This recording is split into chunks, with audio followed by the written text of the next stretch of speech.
बिस्मिल्लाहिर्रहमानिर्रहीम। क़वाइद फ़िक़हिया का चौथा सबक है क़वाइद फ़िक़ह की अहमियत।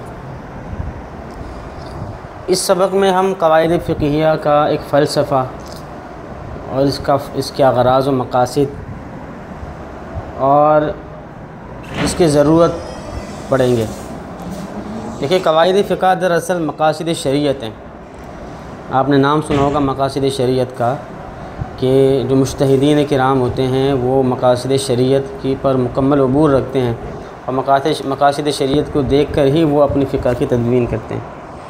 तो ये एक तरह से पहला पॉइंट ये हो गया कि वो क़वाइद फ़िक़ह दरअसल मक़ासिद शरीयत होते हैं जो मुज्तहिदीन ने अपने इज्तिहाद के बलबूते पर, जिनको पूरी शरीयत, कुरान, सुन्नत, आसार सहाबा और तमाम उलूम व फ़नून को सामने रखते हुए, तमाम अपनी फ़िक़ही बसीरतों को, फ़िक़ही सलाहियतों को सामने रखते हुए जो उन्होंने अख़ज़ किए होते हैं क़वाइद, उसको क़वाइद फ़िक़ह कहते हैं।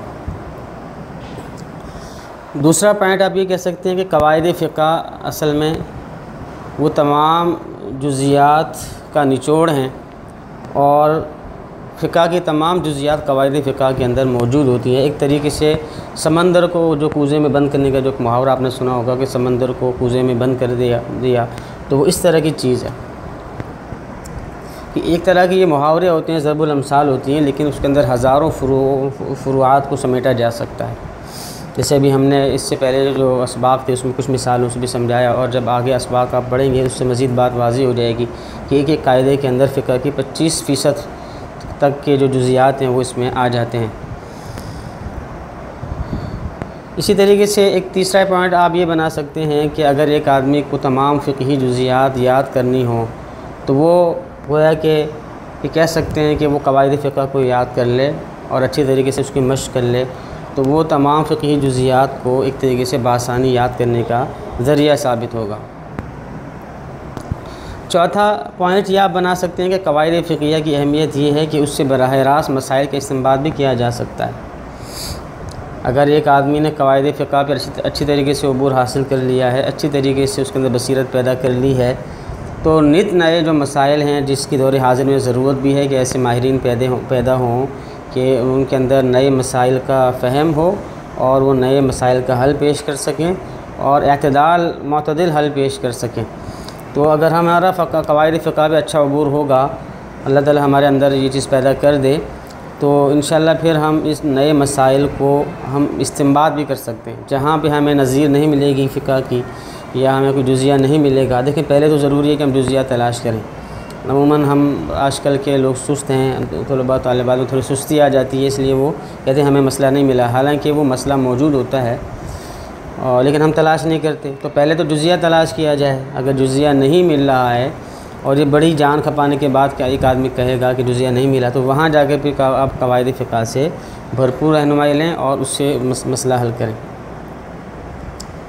तो गोया कि क़वाइद फ़िक़ह का फ़ायदा ये है कि इससे आप शरई मसला मुस्तंबत भी कर सकते हैं।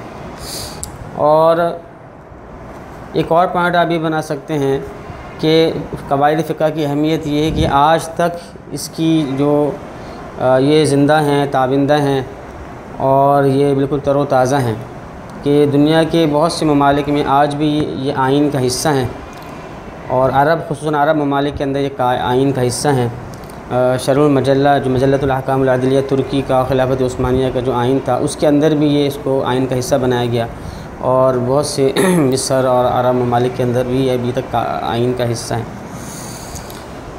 अलबत्ता ये बात आप ये याद रखें कि क़वाइद में मुस्तस्नियात मौजूद हैं और पहले भी इस पर बात हो चुकी है कि ये क़वाइद अक्सरी हैं, कुल्लिया नहीं हैं। और उसकी वजह ये होती है कि बाज़ जुज़ियात हमें ऐसी लगती हैं कि ये इस कायदे के तहत आनी चाहिए, लेकिन वो एक बसीरत वाला आदमी और माहिर फ़क़ीह कहता है कि नहीं, ये इस कायदे के तहत नहीं है बल्कि फ़लाने दूसरे कायदे के तहत है, तो उस दूसरे कायदे के तहत उसको शामिल करते हैं। इस वजह से वो हम बाज़ औक़ात फ़र्क नहीं कर पाते और हमसे गलती हो सकती है। तो किसी और फ़िक़ही कायदे के तहत दाखिल होने की वजह से या इस्तिहसान से टकराने की वजह से कायदा फ़िक़हिया को छोड़ दिया जाता है, इसलिए कि दूसरा कायदा फ़िक़हिया टकरा रहा होता है या इस्तिहसान टकरा रहा होता है। तो बहरहाल ये इसके कुछ फ़वाइद थे। अल्लाह ताला हमें इन बातों को समझने की तौफ़ीक़ अता फ़रमाए।